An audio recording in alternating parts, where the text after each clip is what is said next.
आप लोगों को प्रश्नोत्तर में तुम्हारी आकृति में नहीं देखना है, हमारी तरफ देखना है। और अब आपसे थोड़ा सा पूछ लेते हैं, है ना। त्वरितम किम कर्तव्यम विदुषा, विद्वानों को शीघ्रता किस कार्य में करना चाहिए, शीघ्र क्या करना चाहिए। जिनको हाथ आ रहा है हाथ उठाए, पुरुषों में कितने लोगों को आ रहा है? हाँ बताए। संसार में छेद करना चाहिए, संसार की परिपाटिका छेद करना चाहिए। बिल्कुल सरल उत्तर है, एक बच्चा भी है तो भी वह इसको बता सकता है। हेयम अपि किम, हे क्या है। हाँ बताओ बहन,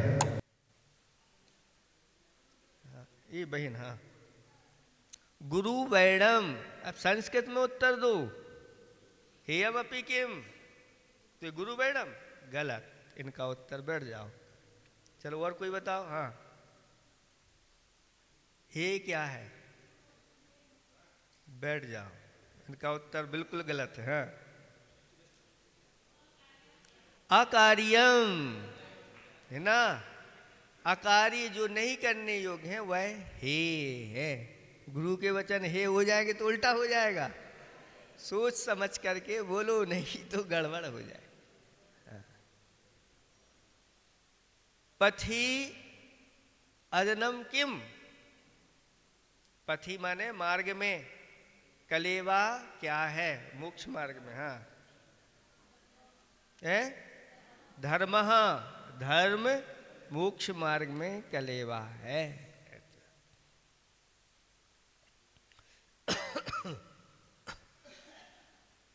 मोक्ष तरोह बीजम किम,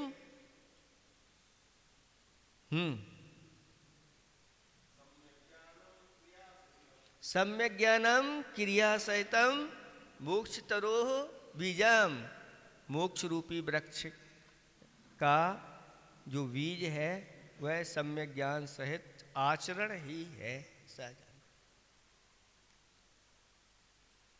शुचि कहा,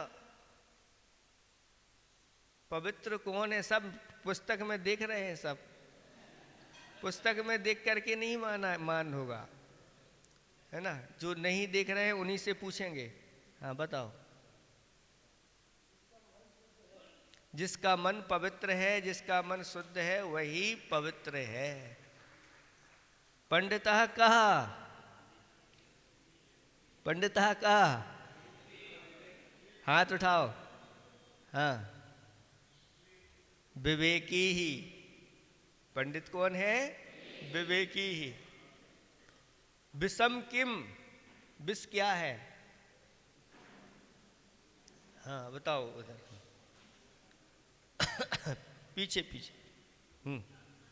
है गुरु का अपमान, गुरु का तिरस्कार, ये क्या है, विष है, ऐसा जानना चाहिए। कुल मिलाकर के अभी तक कितने प्रश्न हो गए, हाथ उठाओ। हाँ बताओ।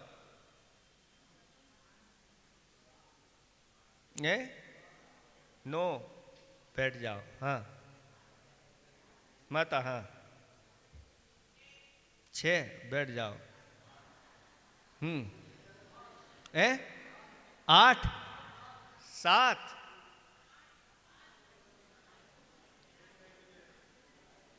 7, बैठ जाओ।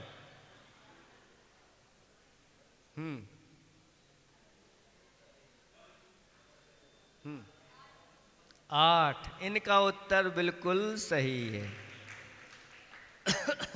तीसरे नंबर की कारिका में कितने प्रश्न हुए थे? तीसरे नंबर से प्रारंभ हुआ था, उसमें 3 प्रश्न हुए थे। फिर दूसरे में कितने हुए?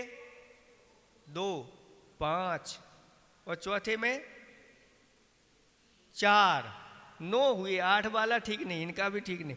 9 वाला, 9 किसने बोला था? 9 किसने बोला था?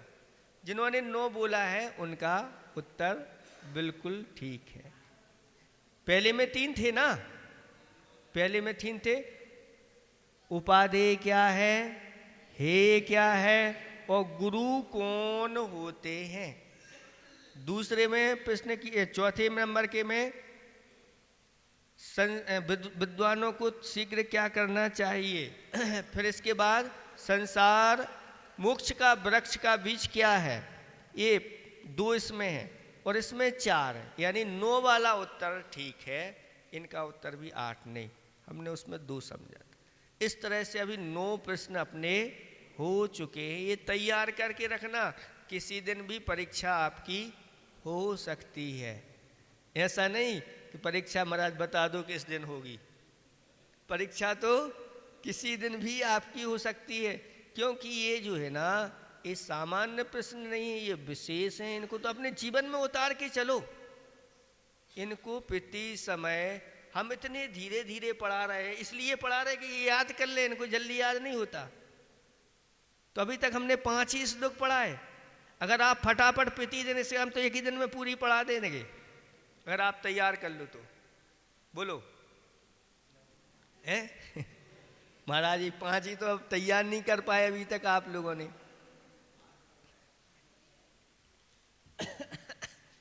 तो आपको सिर्फ पढ़ना नहीं, अपने जीवन में इनको उतारना है। और जीवन में अगर उतर गए तो ये याद भी आपको रहेंगे, भूल ही नहीं सकते। क्योंकि गुरु के वचन कैसे भूल जाएंगे, क्योंकि उपादेय है। सबसे पहला प्रश्न ही हो गया। हाँ, अब देखें अगला, प्रारंभ करते हैं। किम संसारे सारम, किम संसारे सारम, बहुसोपि विचिन्तमान मिदमेव, बहुसोपि विचिन्तमान मिदमेव, मनुजेषु दृष्ट तत्वम, मनुजेषु दृष्ट तत्वम, सुपर हिता योदितम जन्म, सुपरहिता योदितम जन्म, किम संसारे सारम, बहुसोपि विचिन्तमान मिदमेव, मनुजेषु दृष्ट तत्वम, सुपरहिता योदितम जन्म।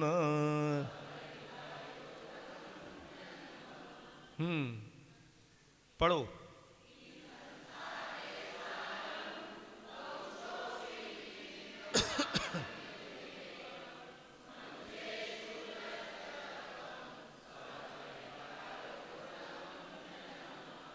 बन गया। किम माने क्या, संसारे माने संसार में, सारम, सार माने यथार्थ। इस संसार में यथार्थ क्या वस्तु है या सार क्या है, ये प्रश्न किया गया है। हम इस संसार में अनादिकाल से रह रहे हैं, 5 परावर्तन करते आए हैं, लेकिन हमने पूरा का पूरा संसार छान मारा, लेकिन हमें सार हाथ में नहीं लगा। और जो इस संसार में परिभ्रमण करते हुए इस संसार में सार ढूंढ लेते हैं, तो फिर उनका संसार परिभ्रमण रुक जाता है।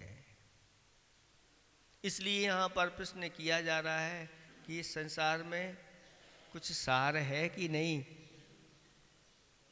तो उत्तर दिया जा रहा है बहुसा अपि।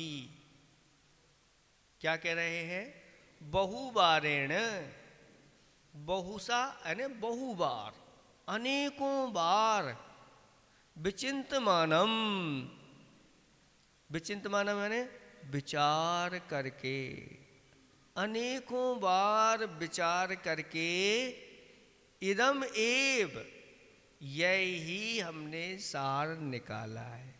ऐसा नहीं कि आपने पूछा और हमने तुरंत बता दिया। यहाँ पर कहा जा रहा है अच्छी तरह से शास्त्रों का अध्ययन करके, गुरुओं के उपदेश सुन करके, चिंतन मनन करके अब सार निकाला जा रहा है। वह बहुत बार अच्छी तरह से चिंतन करके यही सार निकाला। क्या सार निकाला है? मनुष्येषु मनुष्यों में दृष्ट तत्वम, क्या करना? दृष्ट तत्वम यानी तत्व दृष्टि, तत्व दृष्टा या तत्वदर्शी, सुपरहित युद्धतम यानी स्व और पर कल्याण के लिए, युद्धतम माने संलग्न हो जाओ। जन्म माने उत्पन्न हो करके, मनुजेषु जन्म यानी मनुष्यों में उत्पन्न होने पर क्या करो? दृष्ट तत्वम यानी तत्वदर्शी बनो। और तत्वदर्शी बन करके क्या करना? सुपर कल्याण में लग जाओ। मनुष्य जीवन का यही सार है, या इस संसार में कोई सार है तो अच्छी तरह से इन तत्वों को समझ लो, और तत्वों को समझने के बाद अपना कल्याण करो। यानी अपने आप को, अपने आत्म कल्याण के मार्ग को पकड़ लो, और पकड़ करके अपना भी कल्याण करो और दूसरों का भी कल्याण करो। ऐसा कहा है आद हिदम का दब्बम अपनी आत्मा का हित करना चाहिए। और अगर शक्ति है तो पर हिदमचा का दब्बम, पर का भी हित करना चाहिए। अगर दोनों में देखा जाए तो कौन अच्छा है, तो कहते हैं अगर दोनों में कहोगे तो फिर आत्मा का हित ही सर्वश्रेष्ठ है। अगर अपनी आत्मा का हित कर लिया और सिद्ध बन गए तो फिर आप किसी को अब करने की आवश्यकता नहीं, आपको निमित्त बना करके फिर कई लोग अपना हित कर लें। ये 5 पद ऐसे पद हैं पंच परमेष्टि के कि ये 5 पद अगर अपने आप में भी लीन हो जाते हैं तो भी लोग अपना कल्याण कर लेते। और इन 5 पदों में यथायोग अगर यह पर कल्याण का लिए भी अगर करते हैं तो भी अपना भी हित हो जाता है और पर का भी हित हो जाता है। जैसे साधु महाराज हैं अब साधु महाराज जो हैं अपनी चर्या में लीन रहते हैं, हमें किसी से कोई लेना देना नहीं। हम तो अपने 28 मूल गुणों का पालन करेंगे। हमें ना किसी से बोलना है, ना हमें किसी को स्वाध्याय कराना है। हम तो अपना स्वाध्याय करेंगे, हम अपने में लीन रहेंगे। तो ऐसे साधु अपना तो हित कर ही रहे हैं, लेकिन उनकी दर्शन भक्ति पूजा आराधना अगर आप करते हो तो इसमें आपका भी हित हो जाएगा। वो कर नहीं रहे हैं, लेकिन फिर भी आपके यहाँ आहार करके आ गए बस वो आपका हित करके आ गए, और आपने आहार दान दे दिया तो अपना भी हित कर लिया और उनका भी हित हो गया। जो इस प्रकार से तत्वदर्शी बनते हैं, तत्व का जिन्हें ज्ञान हो जाता है और जिनके लिए श्रावक की चर्या क्या होती है, श्रमों की चर्या क्या होती है, इसका ज्ञान हो जाता है और फिर उसमें वह तत्पर हो जाते हैं तो ऐसे व्यक्ति दोनों एक दूसरे का हित करने वाले हो जाते। इसी प्रकार से उपाध्याय परमेष्टि हैं। उपाध्याय परमेष्टि अपने रत्नत्रय का पालन करते हैं और निरंतर आपको उपदेश के माध्यम से वह आपका भी हित करते हैं और उनका भी स्वयं का हित। आचार्य परमेष्टि स्वयं पंचाचार का पालन करते हैं और दूसरों को पंचाचार का पालन शिष्य गण को कराते हैं।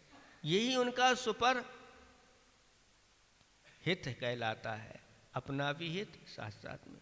और अनंत परमेष्टि, उन्होंने तो अपने अनंत चतुष्टय को प्राप्त कर लिया, लेकिन उसके साथ साथ भी भव्य जीवों के लिए धर्म का उपदेश उनका होता है। तो अगर बनना है तो ऐसे सुपर कल्याण करने वाले तत्व दृष्टि आप बनिए। यही मनुष्य जीवन का सार है, यहाँ पर बताया जा रहा। तत्वदर्शी से आत्म तत्वदर्शी भी हम ले सकते। असारे खलु संसारे सारमेत चतुष्टयम। इस असार संसार में चार चतुष्टय ऐसे हैं जो सारभूत हैं। क्या हैं? सबसे पहले तीर्थे वासे एक आया है, यानी तीर्थों में निवास करना। अपने घरों में निवास करते तो सभी लोग हैं, लेकिन बिरले लोग होते हैं जो तीर्थों में जाकर के निवास करते हैं। तीर्थों में निवास का अर्थ ऐसे नहीं कि वहाँ जाकर के अपना घर बना लो और खाओ पियो मौज करो। तीर्थवास का तो तीर्थों में जाकर के धर्म ध्यान करना। ऐसे अतिशय क्षेत्रों पर, सिद्ध क्षेत्रों पर जाकर के और जितना हो सके धर्म ध्यान के साथ, साधना के साथ। तीर्थ का अर्थ होता है, दो प्रकार के तीर्थ होते हैं। एक चलते फिरते तीर्थ होते। चलते फिरते तीर्थ कौन है? तो आचार्य उपाध्याय साधुगण अरहंत परमेष्टि, ये चलते फिरते तीर्थ होते हैं। इन तीर्थों में जाकर के अपना समय धर्म ध्यान में लगाना। गुरुओं के पास जाओ तो धर्म ध्यान हो, इस प्रकार से विचार करके जाओ। इधर उधर की बातें आए, गुरु महाराज के पास बैठे, गुरु महाराज स्वाध्याय कर रहे थे और आप दोनों बैठ गए और गप्पे लगाने लगे, तो आपने क्या किया? जो धर्म ध्यान कर रहे थे उनको भी आपने विचलित कर दिया, उनको भी आपने डिस्टर्ब कर दिया। तो धर्म ध्यान आपका नहीं हुआ और उनका भी नहीं होने दे रहे हो, तो क्या होगा? पाप का बंध और हो जाएगा। इसलिए वहाँ जाओ तो वहाँ तो धर्म की बात करो। संसार की बातें तो हम दुनिया में करते ही रहते हैं इधर उधर की। उधर उनके पास जाओ तो कोई भी तत्व की बात कर, उनसे पूछो, नहीं है तो मौन लेकर के अच्छी तरह से शांति से बैठे रहो, बस, तो भी कल्याण हो जाएगा। नहीं तो नहीं। तो तीर्थवास का अर्थ होता है ऐसे तीर्थों में जाकर के निवास करना या ऐसे संघों में जाकर के रहना और उसका आनंद लेना। जो घर छोड़ करके उनके संघ में चले जाते हैं हमेशा के लिए, उनका तो कहना ही क्या। लेकिन कुछ ऐसे भी गृहस्थ होते हैं जो क्या करते हैं, 4 महीने के लिए घर को छोड़ करके अब चलो जहाँ महाराज का चातुर्मास हो रहा है वहीं पर हम रहेंगे। ऐसे लोग जो 4 महीने को छोड़ करके आ जाते हैं, वो महान पुण्य का संचय करके चले जाते, क्योंकि 4 महीने निरंतर वह क्या करते हैं, शुद्ध भोजन करते हैं, अपने लिए शुद्ध भोजन बनाते हैं और उनकी ऐसी भावना रहती है कि ऐसे मुनिराज हमारे लिए मिल जाए, तो उनकी आहारचर्या भी करवाते हैं और स्वयं की चर्या करते हैं। और ऐसे ऐसे 4 महीने के लिए आ जाते हैं। 4 महाराज हैं और 4 महीने में 4 महाराज के आहार होते हैं। कितने? 4 महाराजों के। लेकिन वह इतना पुण्य संचय करके जाते हैं कि प्रतिदिन जो आहार दान का फल है वह उनको मिलता है। क्यों मिलता है? क्योंकि वह शुद्ध भोजन तैयार करते हैं और भावना बातें हैं, आज हमारे यहाँ अतिथि आए। अतिथि नहीं आते तो वह अपना आहार दान अगर देना है तो बाजू बाजू में दे करके और फिर भोजन करते हैं। उसके माध्यम से उनको प्रतिदिन आहार दान का पूरा पूरा फल मिलता है। ये कहलाते हैं चतुर व्यक्ति, समझदार व्यक्ति। जैसे कुछ लोग बाजार करते हैं और 7 दिन हैं तो 7 दिन के 7 बाजार होते हैं। सोमवार का अलग बाजार है, तो वह कुछ अपना सामान उन्होंने बांधा, पोटली में गाड़ी में रखा और करके आ गए। और 7 दिन उनके बाजार बहुत अच्छे चलते हैं, क्योंकि बाजार है ना, बाजार में ही जाना है। ऐसे ही लोग जो है ना चतुर लोग होते हैं, भैया अब यहाँ हमारे यहाँ महाराज नहीं है तो क्या करें, अपना माल भरो गाड़ी में और जा कर के अपनी दुकान, जहाँ महाराज लोग हैं वहाँ दुकान खोल लेते और अपना माल अच्छी तरह से बेचते हैं। ये कहलाते तीर्थे वासे। अब वहाँ रहते हुए उन्हें 4 महीने ना कोई घर की चिंता, ना कोई दुकान की चिंता, ना किसी की चिंता। सुबह से लेकर के शाम और शाम से लेकर के सुबह वह संघ की चर्चा चलती है, स्वाध्याय चलता है, उस स्वाध्याय को सुनते हैं और साथ साथ में आहार संबंधी ही धर्म ध्यान के माध्यम से उनका समय। इस प्रकार से ये प्रकार की क्रियाएं भी लोग करने वाले होते हैं और बहुत आनंदित होकर के चले जाते हैं, आनंद आ जाता है। और हम यहीं पर रह कर के लाभ नहीं उठा पा रहे हैं तो फिर क्या होगा? मतलब अभी हमारे अंदर उस प्रकार का विवेक जागृत नहीं हो पाया है। इसलिए असारे खलु संसारे सार में चतुष्टयम तीर्थे वासे सद्दुख तुश्च। पहले नंबर का सार तीर्थों में वास करना। फिर दूसरे नंबर का सार बताया, ये हो गया है। तो अब आप अच्छी अच्छी युक्तियाँ, उक्तियाँ ने शास्त्र जो भगवान ने अपनी दिव्य धुनी में कहा है, उसी को परंपरा से आचार्य परमेष्ठियों ने उसको शास्त्र में लिपिबद्ध किया है। तो अब उन शास्त्रों का अच्छी तरह से अध्ययन, मनन, चिंतन आप करते रहो। अगर इसमें आपका समय निकल रहा है तो बहुत अच्छा है, आप मनुष्य जीवन का सार प्राप्त कर रहे हो। फिर इसके बाद आया गुरु सेवात्म चिंतनम। तीसरा सार क्या है? तो गुरुओं की सेवा करो।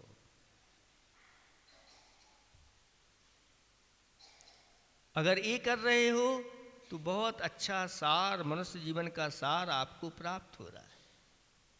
और चौथे नंबर पर कहा आत्मचिंतनम, अपनी आत्मा का चिंतन करो। अगर ये 4 चीजें कर रहे हो तो आपने मनुष्य जीवन का सार प्राप्त। और जो इस प्रकार से इन चीजों को कर लेता है, ऐसा व्यक्ति अपना भी कल्याण करता है, साथ साथ में दूसरे के कल्याण करने की भी शक्ति उसके पास आ जाती है, विद्यमान हो जाती है। इसलिए यहाँ पर कहा जा रहा है कि तत्वदर्शी बनो। जो तत्वदर्शी बनते हैं फिर उनके ऊपर कैसी भी किसी प्रकार की भी आपत्ति आ जाए तो भी वह अपने आप को सुरक्षित रखते हैं। फिर उन्हें ज़्यादा आकुलता विकलता नहीं होती। अगर उन्हें खजाना मिल जाए तो ज़्यादा आनंद नहीं होता, और अगर वह दरिद्र भी हो जाए तो ज़्यादा दुख नहीं होता। तत्वदर्शी के लिए जंगल में भी छोड़ दिया जाए तो भी वहाँ वह सब ये मेरे पूर्वकृत कर्म का उदय है, और जब तक ये उदय आया है उसको हमें अच्छी तरह से सहन करना है। ये अब हम मुझे कर्ज चुकाना है क्योंकि हमने पूर्व में जो कर्ज लिया है वही तो है। तो इस प्रकार से वह सभी लाभ में, हानि में, और धन में और निर्धनता में, इन सब में वह जितनी भी प्रकार की आपत्तियाँ, अच्छी बुरी सब चीज़ें होती हैं, तत्वदर्शी उनको देखता और जानता है। ज़्यादा उसमें रस्ता पस्ता नहीं है। जिन्होंने इस प्रकार से तत्वों का चिंतन किया है, जिन्होंने 12 भावनाओं का निरंतर चिंतन किया है, ऐसे वह व्यक्ति तत्वदर्शी बन जाते हैं और उनके लिए सुख दुख, लाभ हानि, खान पान आदि आदि सब में समता। अच्छा अच्छा खाने को मिलता है तो भी आनंदित नहीं होते ज़्यादा, और अगर रूखा सूखा मिल जाए तो भी दुखी नहीं होते और अपनी चर्या करते रहते।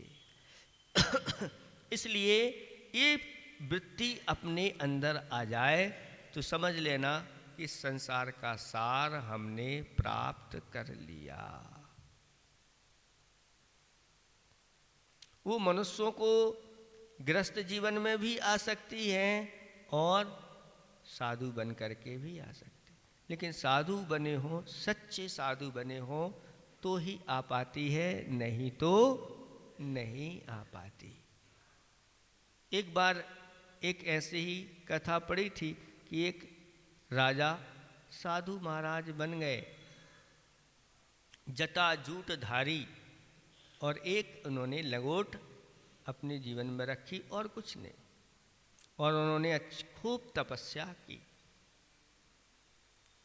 और तपस्या करने के बाद ऐसी तपस्या उनकी हुई कि उनके जो जटाजूट थे उसमें भी पक्षियों ने आकर के घोंसले बना लिए। तब भी वह खड़े रहे उसी स्थान पर जब तक वह, और पक्षियों ने अंडे भी दे दिए, और जब तक वह बाहर नहीं निकल गए बच्चे तब तक। और ऐसी तपस्या के माध्यम से उनको अंदर से अभिमान हो जाए, मैं बहुत बड़ा तपस्वी हूँ, मैं बहुत बड़ा ज्ञानी हूँ, मैं बहुत बड़ा ध्यानी हूँ। और एक स्थान पर वह भिक्षा के लिए पहुँच गए, और इस प्रकार से वह कहने लगे, वहीं पर एक द्वार पर एक बालक बैठा हुआ था, कहने, ला बच्चा मुझे भिक्षा दे, तू मुझे नहीं जानता मैं कौन हूँ, जल्दी कर, मैं बहुत बड़ा तपस्वी हूँ, ज्ञानी ध्यानी हूँ, तुम्हें नहीं पता कि मेरे जटाजूट में पक्षियों ने घोंसले भी बना लिए तो भी मैं अपनी तपस्या से डगमग नहीं हुआ। तो बच्चा हंसने लगा जैसे आप हंस रहे, और जब बच्चा हंसने लगा तो कहता है, क्यों हंसता है, क्यों हंस रहा है? तो बच्चा कहता है, आप बहुत बड़े तपस्वी हैं आदि आदि, अगर आपको मिलना है तो वो दुकान पे बैठा हुआ सेठ है, पहले जाके उससे मिल लो, तुम्हें समझ में आ जाएगा। अच्छा ऐसा क्या है उनके पास, आप ही जाके देख लो। तो उसने कहा चल के देखते हैं। और सेठ जी के पास गए तो सेठ जी ने कहा आइए आइए साधु महाराज, उच्चासन विराजमान होइए, आप बहुत बड़े तपस्वी हैं, ध्यानी ज्ञानी हैं, और आपके तो जटाओं में पक्षियों ने घोंसले बना करके अपने बच्चे भी रख दिए, तो भी आप बहुत बड़े तपस्वी हैं, आइए आप बैठिए। उसने कहा इसके लिए तो हमारे बारे में बहुत कुछ जानकारी है। और वह देखता है बैठ करके कि ये किस प्रकार से ग्राहकी कर रहा है, और बहुत सारे ग्राहक आ रहे हैं। और उसमें कई लोग अपशब्द भी बोल करके जा रहे हैं, लेकिन इसको उससे कोई लेना देना नहीं। कोई अच्छा प्रशंसा कर रहा है तो लेना देना नहीं, ये तो माल लिया और दिया। किसी प्रकार से सेठ जी को कोई अभिमान नहीं, कोई दीनता नहीं, और अपने काम में वह लगे हुए हैं। ऐसे ऐसे प्रसंग बन रहे हैं, क्रोध का प्रसंग बन रहा है तो क्रोध नहीं कर रहे हैं, और कोई राग का प्रसंग है तो राग नहीं कर रहे हैं, इन्हें तो सिर्फ अपनी दुकानदारी से। तब उसने विचार किया साधु ने कि क्या किसी प्रकार का कोई मान नहीं, आदि आदि नहीं। तब पूछा कि सेठ जी आप इस प्रकार से, तो सेठ जी कहते हैं कि मुझे तो अपनी दुकानदारी से मतलब है, हम तो ये कोई पैसे लेके आता है, पैसे लिए और माल देना है तो ये तराजू हैं, एक पर बांट रखा हुआ है और एक पर सामग्री, और जो दोनों बराबर हो जाते हैं सो हम, किसी को ना कम देना है ना किसी को बढ़, बस किसी को बिना पैसों के भी नहीं देना, पैसे आए और हम अपना करते रहते हैं। और इसमें हमारा बहुत अच्छा चलता है, ना किसी से राग होता है ना किसी से देश। तब साधु महाराज कहते कि दुकानदारी करते भी ये राग देश नहीं कर रहा है, अभिमान नहीं कर रहा है, तो वास्तव में यह समता का धारी, और मैं तो थोड़े थोड़े पर क्रोध उद्वेलित हो जाता हूँ, जानते नहीं हूँ मैं कौन हूँ, क्योंकि मैंने राजपाट छोड़ करके और तो इस प्रकार का अभिमान छोड़ना ऐसे नहीं। अब राजा महाराजा बन गए और महाराज बन गए, मुनिराज भी बन गए और आहार ले रहे हैं, इतने में किसी के हाथ से थोड़ा सा गिर गया तो भ्रुकुटी चढ़ गई।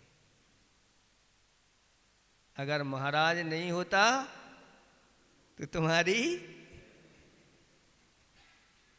क्या तलवारें चल जाती अगर मैं महाराज नहीं होता। अब महाराज बन गया हूं इसलिए कुछ नहीं कह रहा। तो इस प्रकार का जो है ना तत्वदर्शी वो होते हैं जो बहुत शांत परिणाम हर चीज़ों में रखते हैं और स्वर और पर के कल्याण में निरंतर लगे रहते हैं। इसलिए यहाँ पर कहा गया है कि आत्मचिंतन करो, बैठ करके आंखें बंद करके आत्मा। महाराज आत्मा का चिंतन हमारा नहीं होता, मेरी समझ में आती नहीं आत्मा, हम कैसे करें। इसलिए आचार्य भगवंतों ने कहा कि पंच परमेष्टि का चिंतन करो। और जैसे पंच परमेष्टि का स्वरूप है वैसा ही मेरा स्वरूप है। इस प्रकार से अगर आप चिंतन करोगे तो आपका मन बहुत अच्छा लगेगा और धीरे धीरे आप आत्म तत्व का चिंतन भी करने लगोगे। साधु परमेष्टि के कैसे 28 मूल गुण होते हैं, 5 महाव्रत, 5 समिति, 5 इंद्रिय विजय, 6 आवश्यक और 7 अन्य, ये सारे मूल गुणों को किस प्रकार से उपाध्याय परमेष्टि के 25, 11 अंग और 14 द्वादशांग के स्वामी, उनका चिंतन करो। आचार्य परमेष्टि 36 मूल गुण के धारी, 5 पंचाचार और 5 3 गुप्ती,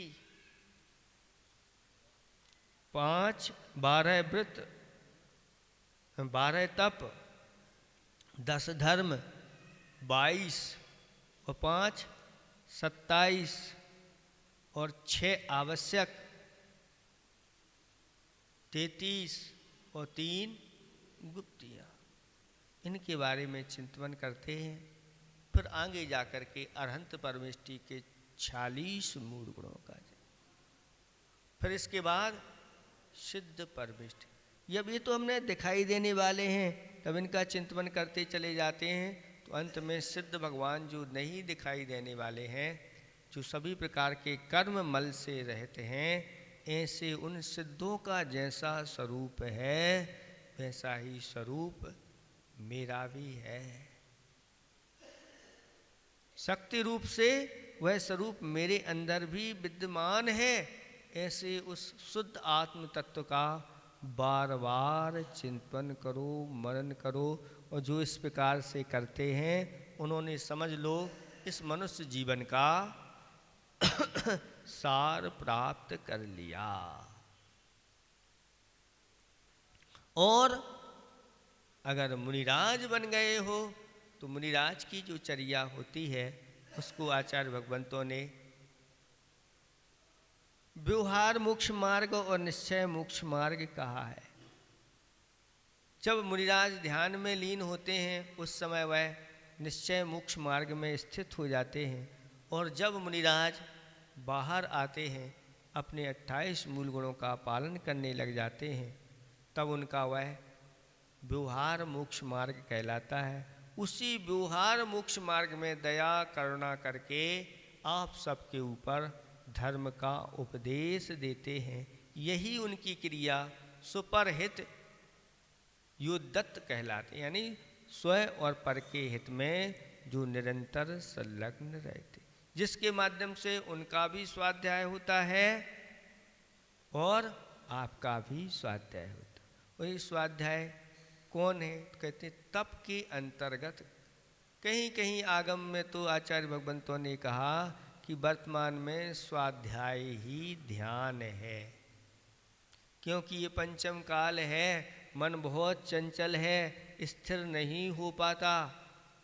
लेकिन अगर आपकी स्वाध्याय में रुचि है तो फिर कहना ही क्या है। वही स्वाध्याय में अगर आपका मन लग रहा है सुनने में, पढ़ने में और उपदेश आदि देने में, वो भी एक ध्यान का रूप हो जाता।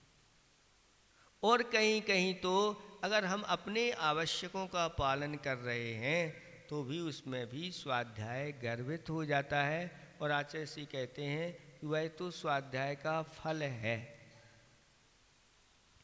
मुनिराजों को 6 आवश्यकों में स्वाध्याय नहीं रखा, और जबकि श्रावकों के लिए 6 आवश्यकों में स्वाध्याय रखा। 28 मूल गुणों में कहीं भी स्वाध्याय हमको नहीं मिलेगा, आपको नहीं मिलेगा, ढूंढ लेना। लेकिन फिर भी इसका अर्थ ये नहीं कि मुनिराज स्वाध्याय नहीं करते। लेकिन किसी मुनिराज का इस प्रकार का क्षोभ समय नहीं है। अब जिनको नमोकार मंत्र ही याद नहीं होता, अब उनका स्वाध्याय कैसे होगा? लेकिन वह भी मुनिराज अपने 28 मूल गुणों को पालन करते हैं। और उनसे 28 मूल गुणों के नाम पूछो तो नहीं बता पाएंगे, लेकिन पालन सब करते। ऐसा भी शास्त्रों में जघन्य आया है कि 8 प्रवचन मात्र का उनको मात्र ज्ञान होता है और फिर भी वह श्रेणी चढ़ जाते हैं। 8 प्रवचन मात्र का क्या है? तो कहते 5 समिति और 3 गुप्ती। इतना ज्ञान रखते हैं बस। बाकी संकल्प तो उनने ले लिए थे 28 मूल गुण के, लेकिन 5 समिति और 3 गुप्ती को किस प्रकार से हमें पालन करना है और उसका ध्यान रखते हुए वह संसार से पार हो जाते हैं। इसलिए कुछ ऐसे भी श्रावक होते हैं जिनको ज़्यादा कुछ ज्ञान नहीं होता, लेकिन अपने कर्तव्य पूरे करते हैं। तो ऐसे कर्तव्यों का जो पालन कर रहा है, कहते हैं वह स्वाध्याय का फल प्राप्त कर रहा है। स्वाध्याय नहीं कर पाता, लेकिन भगवान की भक्ति पूजा आराधना में वह 2-2, 3-3 घंटे निकाल देता है। सुबह से आकर के और मंदिर की देख रेख जो भी व्यवस्था है, सारी व्यवस्थाएं, अभिषेक, पूजा, शांति सब में शामिल होकर के वह स्वयं करता है और दूसरों का भी सहयोग करता रहता। इसी प्रकार से चौके में भी जो दान के लिए हमेशा हमेशा तत्पर रहते हैं, ऐसे लोग सुबह से लेकर के और 10 बजे तक, 11 बजे तक, जब जितना भी समय है, निरंतर उसी में वह लगाए रखते हैं। तो आचार्य जी कहते हैं उसका बहुत बड़ा स्वाध्याय वहाँ पर हो रहा है। स्वाध्याय का वह फल प्राप्त कर रहा है। इसलिए गृहस्थों के लिए लिख दिया कि गृहस्थों के दान और पूजा में उसके बहुत बड़े बड़े तप हो जाते हैं। स्वाध्याय भी हो जाता है, दान भी हो जाता है, पूजा भी हो जाती है, संयम भी हो जाता है, गुरु सेवा आदि सब उसमें गर्वित हो जाते हैं। अब ऐसा कौन सा है जो उसको स्वाध्याय नहीं कर रहा? इसी प्रकार से मुनिराज भी जब अपनी सारी क्रियाओं में दत्त चित्त रहते हैं तो उन प्रमाद रहित चर्या करते हैं। इसका अर्थ है वह आगम में जैसा लिखा हुआ है, आगम को अपने चित्त में रख करके और उसका पालन करते हैं, तो भी उनका स्वाध्याय। तो इसका अर्थ ये नहीं कि मुनिराज स्वाध्याय नहीं करें, नहीं, अगर समय है तो स्वाध्याय, नहीं तो फिर इधर उधर की बातों में निकाल देंगे। इधर उधर की बातें कर रहे हो तो वो आप अपनी चर्या को ठीक नहीं कर रहे। लेकिन अगर आप अपनी चर्या में ही लगे हुए हो, जरूरी नहीं कि आप पुस्तक खोल करके बैठो, आप कुछ भी स्तुति पढ़ो, आप कुछ भी चिंतन मनन करो, शांत बैठो, ये भी उसी के अंतर्गत आ जाता है। पहले जो होते थे साधु जंगलों में रहते थे, और जंगलों में रहते थे तो शास्त्र भी अब उनको रखने की जरूरत नहीं रहती थी। जो चित्त में है जितना, उसी का ही चिंतन मनन करते रहते, और निरंतर उनका स्वाध्याय चलता था। शास्त्र, आज वर्तमान में शास्त्र की उपलब्धि बहुत है, लेकिन पहले ऐसा नहीं होता था। मन में ही जो है भावनाएं हैं, उन भावनाओं का चिंतन करते रहो। 5 महाव्रत की 5 भावनाएं जो निरंतर साधु भाते रहते हैं, उनके लिए बिना स्वाध्याय के भी अपनी चर्या बहुत अच्छी कर लेते। 12 भावना का चिंतन, 12 भावना का चिंतन दोनों के लिए, गृहस्थों के लिए भी और मुनिराजों के लिए बहुत ही महत्वपूर्ण है। इसलिए बैठ कर के इस प्रकार का चिंतन करो। ऐसा चिंतन करते हुए वह चिंतक अपने आत्म स्वरूप की ओर चला जाता है। आपको बताया था ना कि जैसे अनित्य भावना भा रहे हैं, तो अनित्य भावना में आपने सारी वस्तुएं ले ली, ये सब अनित्य है, अनित्य है। फिर नित्य क्या है? तो एक आत्मा ही नित्य है, शाश्वत है, जो पहले भी थी, अभी भी है और आगे भी रहेगी। तो अपनी आत्मा की ओर चले गए, 12 भावनाएं भाते भाते अपने आत्म तत्व में लीन हो गए। इस आत्मा को कोई ना मार सकता है और ना कोई जला सकता है, ना गला सकता है, ना छिटविट कर। जो भी होती हैं ये छिन्न भिन्न, ये सब पर्याय होती हैं। इन पर्यायों का परिवर्तन होता रहता है। अब अशरण भावना में चले जाओ, संसार में कोई शरण नहीं है, तो फिर कौन शरण है? तो कच्चे हैं सच्चे देव शास्त्र गुरु पंच परमेष्टि 9 देवता चत्तारी शरणम, इनकी शरण में मैं जाता हूँ। लेकिन ये सब बाह्य हैं, भीतर में तो मैं अपनी क्योंकि मेरे अंदर ही ये सब विद्यमान है, तो इसलिए मैं आत्मा की शरण में जाता हूँ। अब जब अशरण भावना, आप संसार भावना का चिंतन करो, तो संसार की चिंतन करते करते इस संसार से ठीक विपरीत मोक्ष तत्व है, जहाँ ना सुख या जहाँ ना किसी प्रकार का जन्म है, ना मरण है, ना राग है, ना देश है, ना रोग है, ना शोक है, ना दुख है, आदि आदि। इन सब से भिन्न मोक्ष तत्व है। और मोक्ष तत्व क्या है? तो शुद्ध आत्मा का स्वरूप ही मोक्ष तत्व, आत्मा की ओर चले गए। इसके बाद फिर कौन सी भावना आती है? संसार भावना के बाद अन्यत्व भावना या एकत्व भावना। तो एकत्व भावना तो स्वयं ही कह रही है, आप अकेलो अब तरे, बस अपनी ओर ही दृष्टि। अन्यत्व भावना, आत्मा के अलावा जो अन्यत्व चीजें हैं वो मेरी नहीं है। अशुचि भावना, शरीर की ओर दृष्टि ले जाते हैं, लेकिन सच जब फिर पवित्र क्या है? तो कहते हैं कि जो शुद्ध आत्मा है वही ही पवित्र है। अथवा इस शुद्ध आत्मा के लिए जो पुरुषार्थ कर रहे हैं, जिन्होंने रत्नात्रय को धारण कर लिया है, वह पवित्र हैं। तुरंत आत्मा की ओर दृष्टि चली जाती है। आश्रव भावना को भाते भाते इन सब से हमें रहित होना है, आत्मा निराश्रव है। इसी प्रकार से सब भावनाओं को लेकर के आचार्य भगवंतों ने व्यवहार और निश्चय से इनका स्वरूप घटाया है, और वह सब हमारे लिए आत्मा के ओर ले जाते हैं। इसलिए तत्वदर्शी बनो और तत्वदर्शी बन करके सुपर कल्याण में लग जाओ। मुनिराजों का जीवन पूरा का पूरा इसी में निकल जाता है। अपने कल्याण के साथ साथ जो भी आता चला जा रहा है, सब वो कोई न कोई किसी न किसी प्रकार के निमित्त लेकर के, कोई थोड़ा सा एक नियम लेकर के चला गया, बस वो आगे जाके धीरे धीरे और उसका विकास होता चला जाता है। इसलिए ऐसा मनुष्य जीवन बनाओ, ये तत्व के दृष्टा हम बने और साथ साथ में सुपर कल्याण में हम लग सकें। आचार्य श्री ने एक बार कहा था, मंच पर आए और कुछ ऐसे लोग जो सुपर कल्याण में लगे हुए थे, आचार्य भगवान के पास आकर के, और आचार्य भगवान की दिव्य देशना सुनना थी।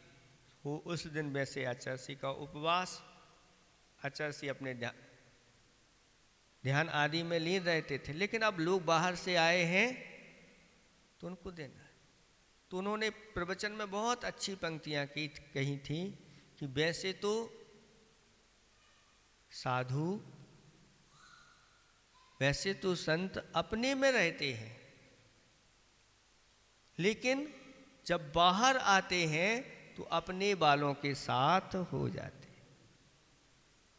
मतलब बाहर आकर के अपने वाले साथ, यानी जो अब धर्म में या धर्म की प्रभावना में लगे हुए हैं, साधर्मी आदि हैं या भक्तगण हैं, जो चाहते हैं, धर्म के पिपासु हैं कि मुझे भी इस प्रकार का धर्मोपदेश मिले, तो फिर उनके साथ बैठ करके उनको भी धर्म का उपदेश देने लग जाते हैं। इसलिए ये परोपकार की भावना अपने अंदर होना चाहिए, क्योंकि एक एक ऐसी इंद्रिय जीव भी हैं जो उनका काम परोपकार करना है। अब आप कहो कि उनके पास तो मन है नहीं, वे कैसे परोपकार करते हैं? लेकिन वो इस प्रकार के ही उनके पूरे के पूरे वस्तु होती है जिसके माध्यम से सभी लोग अपना हित कर ले। जैसे पानी है, जल है, अब जल है तो क्या है कि जल है तो जीवन है, और जल नहीं मिले तो जल परोपकार करता है। वनस्पति है तो उससे आपके लिए खाने की वस्तुएं प्राप्त होती हैं और वायु श्वासोच्छ्वास प्राप्त होती है। पृथ्वी है, पृथ्वी भी आपके लिए आधार दे रही है। अग्नि भी, जिसके माध्यम से आप अपनी वस्तुएं उसको संस्कारित कर लेते हैं। वायु है, वायु भी आपके लिए अगर प्रशस्त वायु नहीं मिले तो घुटन होने लग जाती है। एक एक इंद्रिय जिनके पास मन नहीं है फिर भी ये परोपकार के लिए होते हैं। कुछ ऐसे पशु भी होते हैं जो विशेष रूप से परोपकार के लिए ही होते हैं। हाथी हैं, घोड़े हैं, आप उनसे कितना काम लेते रहते। गाय तो परोपकार के लिए मुख्य रूप से ही रखी गई है। अगर परोपकार देखना है तो गाय के अंदर देखो, कितना परोपकार करती है कि वह जो भी दूध का संचय उसके अंदर हो रहा है वो उसके लिए नहीं है, आपके लिए, और उसमें से उसके बछड़े थोड़ा ले लेते हैं और आपके लिए वह प्रदान कर देती। परोपकाराय दुहंती गावाः, परोपकार के लिए ही गाय दुही जाती है। ऐसा जीवन अपने अंदर भी हो तो समझ लेना कि ये हमारा मनुष्य जन्म सफल हो गया। किम संसारे सारम, इस संसार में सार क्या है? बहुसु अपि विचिंतमानम इदम एव, अनेक बार चिंतन करके यही सार निकाला है कि मनुष्यों में जन्म लेकर के हमें तत्वदर्शी बनना है। तत्वदर्शी का अर्थ होता है कि तत्व क्या है, तो ये 7 तत्वों को अच्छी तरह से जान करके अथवा अपने जैनागम को प्रथमान योग, कर्णान योग, चरणान योग और द्रव्यान योग को जान करके अच्छी तरह से अपने आप को क्या करो, अपना कल्याण कर लो। यानी जो भी व्रत अपने जीवन में धारण करना है उन व्रतों को धारण कर लो, जिससे अपना कल्याण हो जाएगा। और व्रतों को धारण करके दूसरों को भी अब कल्याण मार्ग में लगाते चले जाओ। सकती है यही इस मनुष्य जीवन का या संसार का सार है। बस समय आपका हो गया, इसका पद्यानुवाद करके इसको पूरा करते। इसमें एक ही प्रश्न है, दूसरा प्रश्न नहीं।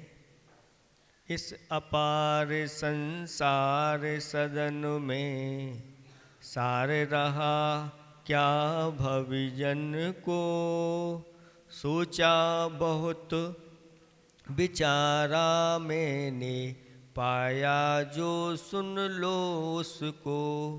आत्म तत्व का चिंतन करना मनुज गति का सार रहा, निज पर हित में उद्यत रहना, जन्म उसी का सफल रहा। क्या समझ में आया इसमें?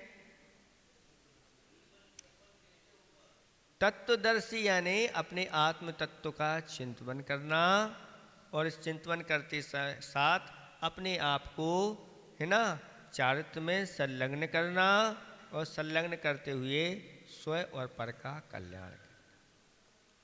और थोड़ा सा और भी हमारे शास्त्रों में एक लघु समय सार बताया, यानी 2 शब्द ऐसे हैं जो लघु समय सार है। वो क्या है? सोहम। आपको अगर आत्मा का चिंतन करना है तो आप क्या करो? सोहम।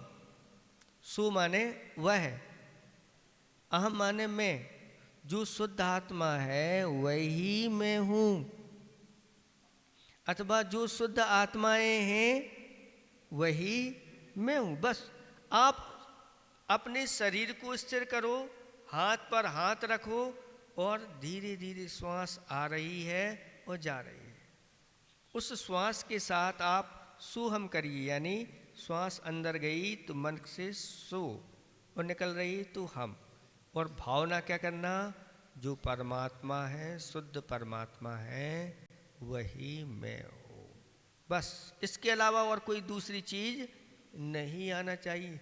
ये सोहम जप है, तो इसको आ जपा जप कहा, यानी इसके लिए माला की जरूरत नहीं होती। सिर्फ अपने मन को एकाग्र करके और ऐसा चिंतन करो कि जो सिद्ध हैं भगवान, सिद्धों का जो स्वरूप है वही निश्चय, ये निश्चय नय की अपेक्षा से मेरा ऐसा स्वरूप है, इस प्रकार से धारणा बना लेता है तो बार बार कहना नहीं पड़ता, और बस आनंद की अनुभूति होती रहती है। सिद्धों का भी ध्यान होता है और अपना भी होता है, अथवा पंच परमेष्टि का जो स्वरूप है ऐसा मेरा भी है, तो इसके माध्यम से लघु समय सार इसमें हो जाता है। बस